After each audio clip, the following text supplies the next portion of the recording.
Hello and welcome to A Book in 5 Minutes. I'm Lindsay Milner of sylvantraining.com. This week's book is called The Organised Mind by Daniel Levitin, and it's subtitled Thinking Straight in the Age of Information Overload. Okay, so the organised mind. We all want to be more organised. Well, maybe we don't all, but a lot of us feel that we could be more organised. He's certainly right about the age of information overload.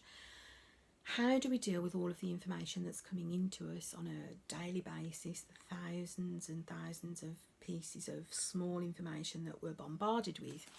Advertising, social media, work emails, television, YouTube, Netflix, whatever it is that we're using, we're getting so much information.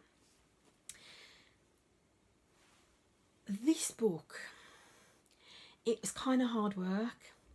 It took me a lot of tries to get through it. I would read a certain amount and then I couldn't carry on with it, and it took me ages. It wasn't the sort of book that you would pick up and want to just keep going through in 1 or 2 sittings. It took me several weeks of keep picking it up. At one point there was so much information in there. Ironic, given that it's called The Age of Information Overload, the information that's in here I definitely felt overloaded. At one time I decided to take notes because there was so much value in there. So much that I wanted to remember. Another ironic aspect of this book is he talks about systems and processes to help you to remember and retain and recall information. But then the book doesn't seem to follow that in any way.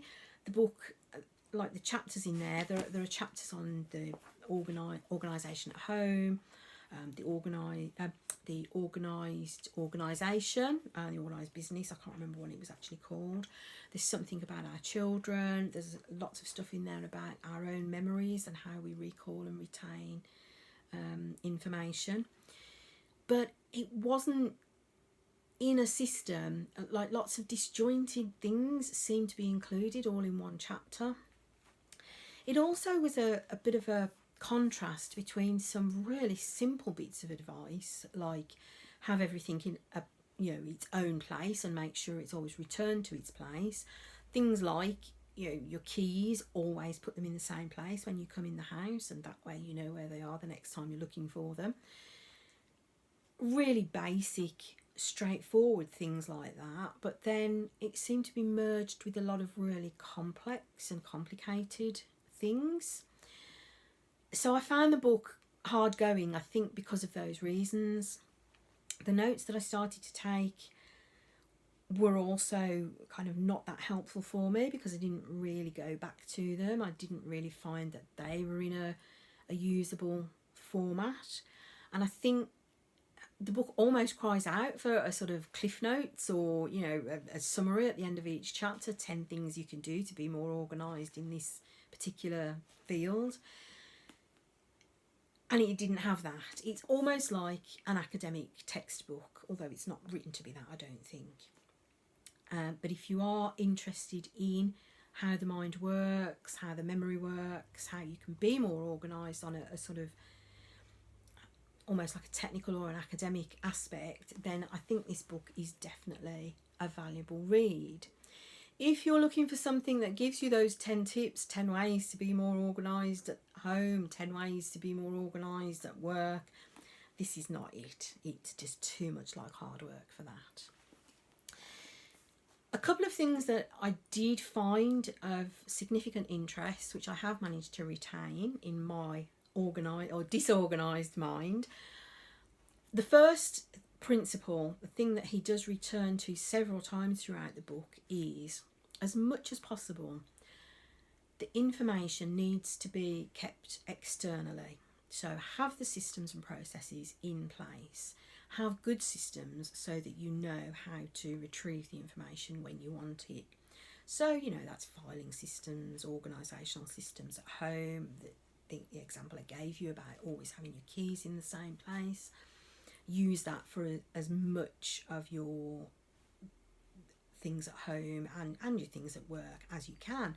have logical systems for them, and that just externalizes it and makes it easier for you to retrieve information or things. The other thing that I felt was really interesting was a chapter towards the end about how do we teach our children. And he points out that teaching them information and facts, that there's little point in doing that because it's literally at their fingertips on Google.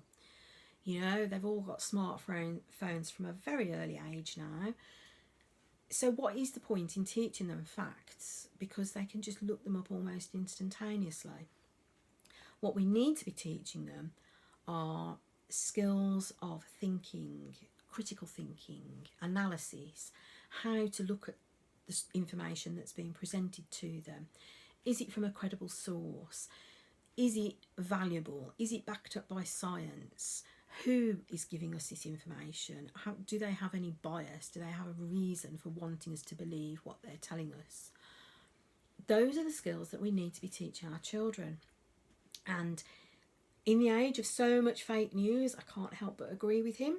I've seen some rubbish circulated on Facebook that people have taken at face value and accepted without thinking who's actually telling them this and why are they spreading this information.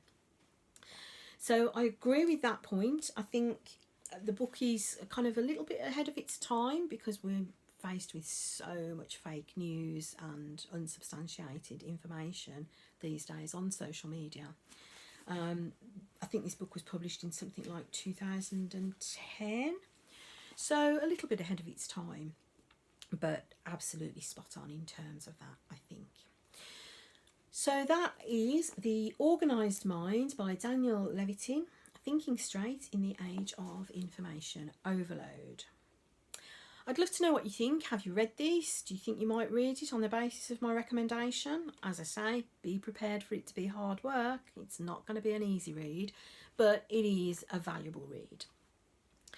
Leave me a comment, and if you want more reviews like this, then please do subscribe to my YouTube channel. I will see you next time. I'm Lindsay Milner, silverandtraining.com. Bye.